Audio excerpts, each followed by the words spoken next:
Chapter 258, Murder Case. The concrete road had turned dirty from prolonged rain. Two gas lamps, the height of an adult male, along the two sides of the road emitted a bright but misty light due to the moisture on the glass. A rental carriage drove through the night, as the surrounding pedestrians either wore hats or carried umbrellas. Klein leaned against the wall, idly admiring the evening streets of Backland. At that moment, he suddenly felt the temperature inside the carriage drop significantly. A gloomy and cold wind was swirling about. Klein jerked his head around and saw that Miss Bodyguard, dressed in a black Gothic regal dress, was sitting opposite him without him even realizing it. Her voice was ethereal and dreamy. "That eye of wisdom sensed my presence." "As expected." Klein nodded, unsurprised. "He has several mystical items. Perhaps he sensed you because of them. I even suspect that he has an organization behind him. Otherwise, it's quite impossible for Eye of Wisdom to collect several relatively powerful mystical items in 30 years with his power alone." Previously, Vice Admiral Hurricane Kalengos only had a single creeping hunger despite being one of the 7 great pirate admirals. Of course, it was possible that the latter had high standards and ordinary mystical items didn't catch his attention. After all, with creeping hunger, he could be more well-rounded and nearly be without any weaknesses. Yes, for Eye of Wisdom himself to be rich there has to be a rather good explanation as well. He's organized so many gatherings, and once he finds a suitable mystical item, he would spare no expense to get it. Having a few in his collection is that unbelievable. Sigh, it's like he has a gold mine at home, or he runs a bank. Klein lampooned silently. He didn't mention in detail that he had guessed that Eye of Wisdom was from the Church of the God of Steam and Machinery, or from the Church of the God of Knowledge and Wisdom, out of fear that he would expose to Miss Bodyguard that he wasn't someone who had just become a beyonder. The blonde Miss Bodyguard nodded slightly, as though agreeing with Klein's suspicions. Suddenly, she frowned and looked at the window opposite her. "A rich smell of blood." "There's a strong smell of blood." Klein turned his head in puzzlement and looked out the window. There was a secluded alley in the sparse drizzle. Near the mouth of the alley, a woman wearing a gorgeous dress was on the ground. At that moment, a pedestrian walked past and, on careful inspection, let out a sudden scream. The scream startled the horse slightly, as the carriage driver quickly tightened the reins, slowing down the carriage. Under the light of the gas lamp, Klein saw the pale face of the woman lying on the ground at the mouth of the alley. There was a deep gash in her stomach, and her internal organs seemed to have been hollowed out. The blood on the ground around her was flowing slowly, crimson and thick. This. As a qualified former Nighthawk, he quickly thought of many similar cases. These were often related to devil worship. And when it came to devil worship, it was almost always tied to ancient organizations. It was the Blood Sanctify sect that first appeared in the 4th epic. According to the records, this was a loose alliance formed due to the worship of devils. It consisted of several so-called devil clans, such as the Noise, Andariel, and Berea clans. They weren't subordinate to each other. In their bid to proselytize faith in the devil, they committed many murders. Back in Tingen, the accountant for the Nighthawks, Mrs. Oriana, was one such victim who was thankfully saved. Of course, not all similar cases were committed by them. Many people felt that such acts were very cool and began to imitate them. "It looks like it was done by the Blood Sanctify sect," Miss Bodyguard whispered as her figure rapidly turned translucent before vanishing. She didn't care if Klein understood her or comprehended the situation.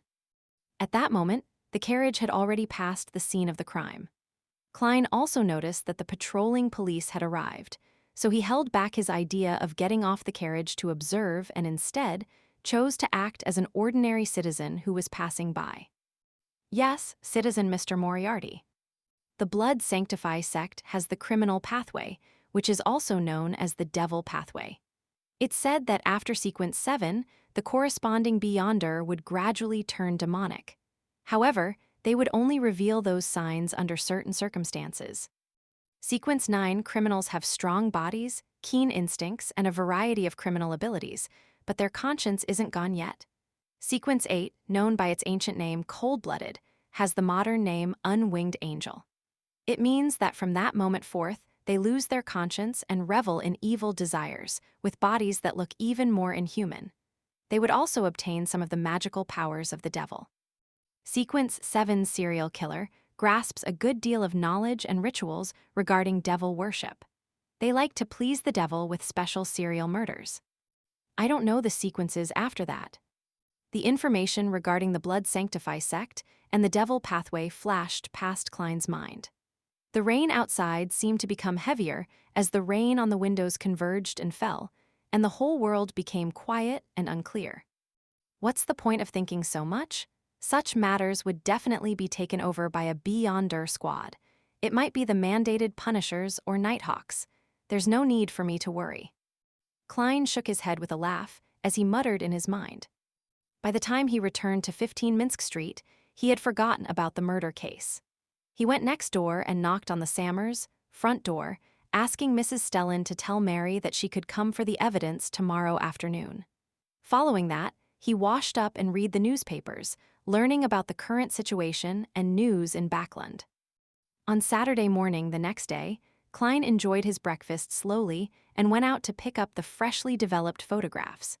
He chose the one with the best view of Doragu Gales and Erica Taylor's face, one that brought out their passion the most.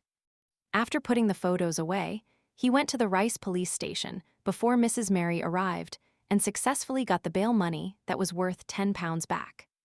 In the process, he also saw the real Sergeant Faxane and felt a little uncomfortable. After withdrawing the remaining £500 in cash from his account, Klein was finally done with everything after having a busy morning. Before he prepared lunch, he handed the remaining £600 to Miss Bodyguard in one go, leaving £146 8 solely and 5 pence on him. That was all his liquid funds. Other than Miss Justice, I have no other debts. Klein cooked himself a T-bone steak and sprinkled it with black pepper sauce. Just as he was enjoying the taste of the medium-well steak whilst in a good mood, the doorbell suddenly rang and resounded through his house. Mrs. Mary, isn't this too early? Puzzled, Klein put down his fork and knife and he walked to the door. He paused for 2 seconds as the image of the visitor outside the door appeared in his mind. It was an old-fashioned gentleman in a light gray overcoat, a silk top hat, and he held a black and gold cane. He had sharp blue eyes, and his temples were streaked with white. His wrinkles were deeply engraved in his face, causing his facial muscles to seemingly sag. "May I know who you're looking for?" Klein asked after opening the door. The old gentleman said in a thick Midseashire accent, "Are you Sherlock, Detective Moriarty? Do you have something you wish to entrust to me?" Klein nodded and made way, leading the old gentleman into the living room. He hesitated for 2 seconds, then asked, "Would you like coffee or tea?" "A cup of hot water, please." The old gentleman had taken off his hat and sat down. "Very well, it's very simple. Maybe I should consider getting an assistant to serve tea and clean the place." As Klein's mind wandered, he turned to the kitchen and rinsed a glass. After placing the hot water in front of the old gentleman, he walked to the sofa and sat down with his hands folded. "How may I address you?" "Millet Carter," the old gentleman answered simply. "Mr. Carter, what would you like to entrust me with?" Klein asked directly without bothering to exchange pleasantries. As he spoke, he quietly activated his spirit vision to observe Carter. This old gentleman is in quite good health. There are some problems with the color of the joints of his left leg, probably arthritis.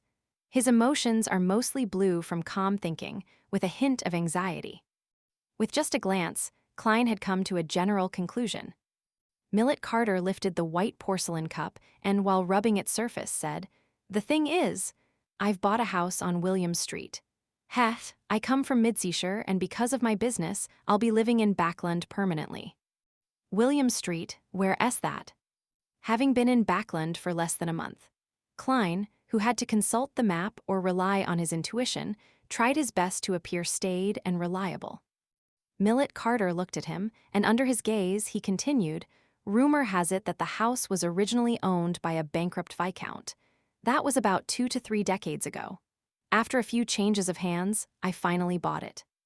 I planned on doing some renovations that suited the modern style, but I discovered a hidden secret door in the basement which leads to a very large underground structure.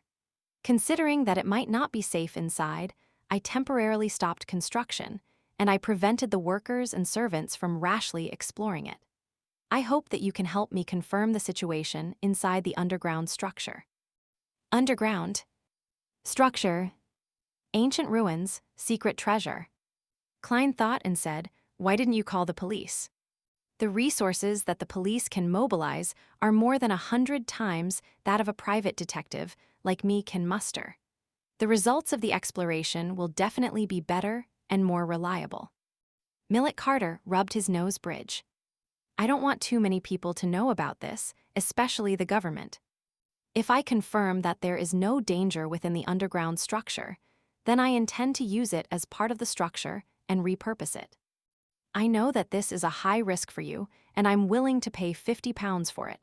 But you can't have more than 3 assistants, and I can make up for it later, depending on the circumstances. £50, that's quite a high price. If I were an ordinary detective, that would be equivalent to 2 or 3 months of my income. He's just arrived in Backland and doesn't know any other detectives. He could only read the newspapers to look for hires and ended up coming to me. Klein hesitated for a few seconds. Let me think about it. He suddenly revealed an apologetic smile, pointed behind him and said, I need to use the bathroom. Millet Carter nodded slightly and took a sip of hot water. After entering the bathroom and closing the wooden door, Klein looked at the mirror and took out a copper penny. Because he had Miss Bodyguard with him, he couldn't confirm it above the gray fog, so he could only rely on his own divination skills. I should accept this commission.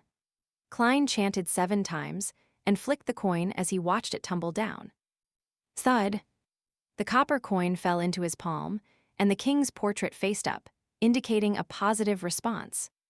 Klein slightly nodded and whispered into the air, What does your intuition tell you?